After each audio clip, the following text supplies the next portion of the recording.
Terimalah salam hangat dari kami HKBP Kronolong, HKBP Ketua di Pulau Jawa.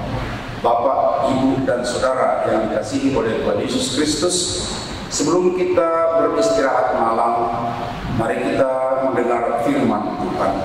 Untuk itu kita berdoa. Inilah kami, ya Allah Bapa, anak-anak-Mu yang merindukan firman-Mu. Sebab kami tahu firman itu akan meneguhkan hati kami, menghiburkan, serta mengingatkan hal-hal yang kurang dalam kehidupan ini. Biarlah Roh menguduskan kami sehingga kami layak di hadapan-Mu ya Tuhan, dan bersekutu dengan firman-Mu yang kudus. Dan Roh juga meneguhkan kami melakukan kehendak-Mu. Terima kasih, ampunkan kami dalam segala dosa, kelemahan kami sepanjang hari ini ya Tuhan, sehingga layak dalam Kristus Yesus Anakmu kami berdoa dan bersyukur. Amin. Firman Tuhan bacaan pada malam hari ini sesuai dengan Almanak HKBP adalah dari Matius 6 ayat 14 sampai 15, dan menjadi pembimbing renungan dari ayat 15. Tetapi jikalau kamu tidak mengampuni orang, Bapamu juga tidak akan mengampuni kesalahannya. Anda tidak mengampuni, Anda tidak diampuni. Menurut Anda, mana lebih banyak manusia berkata bahwa mengampuni mudah dengan sulit? Dugaan saya akan lebih banyak mengatakan mengampuni adalah mudah. Jika saya salah, berarti judul topik renungan pada malam hari ini tidak perlu lagi. Aslinya, topik ini dikaitkan dengan konsekuensi mengampuni dan tidak mengampuni. Jika mengampuni, akan diampuni. Jika tidak mengampuni, maka tidak diampuni oleh Tuhan.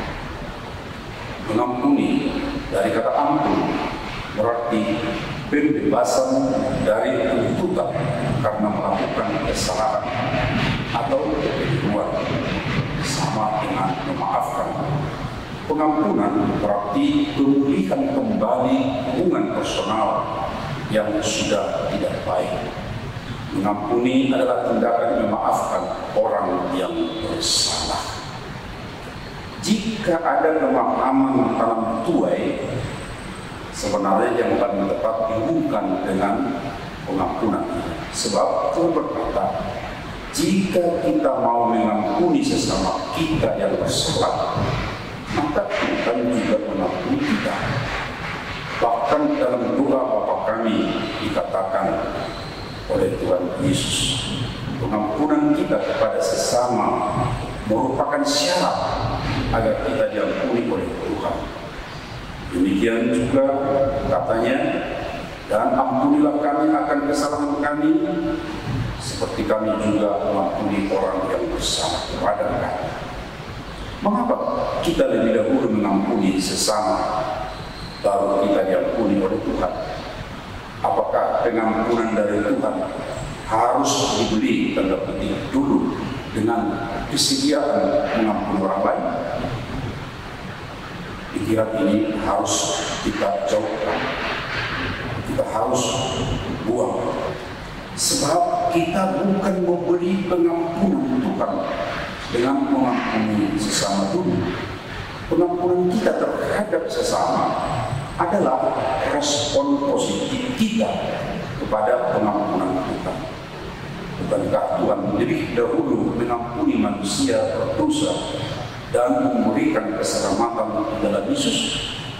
Jadi mengampuni sesama adalah jawaban atau ketaatan kita atas pengampunan yang telah Yesus berikan kepada kita. Tentang pengampunan sesuai ajaran Tuhan Yesus, tidak ada batasnya, seperti yang dikatakan lagu duniawi, 1 kali, 2 kali memaafkan, tapi jangan sampai 3 kali. Orang Kristen mengenal numerical probability, yaitu 70 kali 7 kali. Artinya adalah bahwa ketika orang berbuat salah lagi kepada kita, maka kita pun perlu mengampuni mereka sampai kapanpun mereka tetap melakukan kesalahan, kita tetap mengampuni mereka. Alasannya, tadi karena kita sudah diampuni oleh Tuhan Yesus. Sobat renungan malam Shalom yang dikasihi oleh Tuhan Yesus, mari kita berprinsip dalam hidup kita harus lebih dahulu mengampuni sesama. Jangan menunggu orang lain itu lebih dahulu mengampuni kita. Sebab ketika kita mengampuni, maka kita pun akan diampuni oleh Tuhan.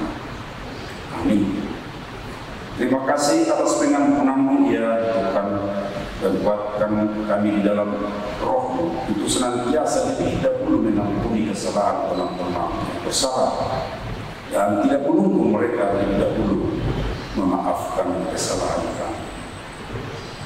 Tuhan, atas pengampunan-Mu dalam kehidupan kami, inilah yang mendorong kami mengampuni lebih dahulu atas kesalahan-kesalahan teman kami. Terima kasih kuatkan dalam Roh yang kudus ya Bapa. Dan saat ini juga kami berserah dalam tangan-Mu ketika kami mau beristirahat. Lindungi kami ya Bapa. Beri kami kekuatan yang baru sehingga kami esok hari segar kembali bekerja untuk sesama kami, untuk kami sendiri, dan untuk kemuliaan. Terima kasih Bapak. Kami juga berdoa untuk saudara-saudara kami yang bekerja pada malam hari ini. Biarlah mereka juga boleh bekerja dengan baik atas pemeliharaan Tuhan, dan saat mereka beristirahat pun, biarlah juga mereka boleh mendengar firman. Dalam Kristus Yesus Anakmu kami berdoa dan bersyukur.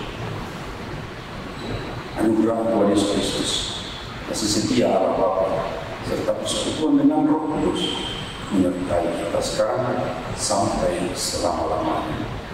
Amin.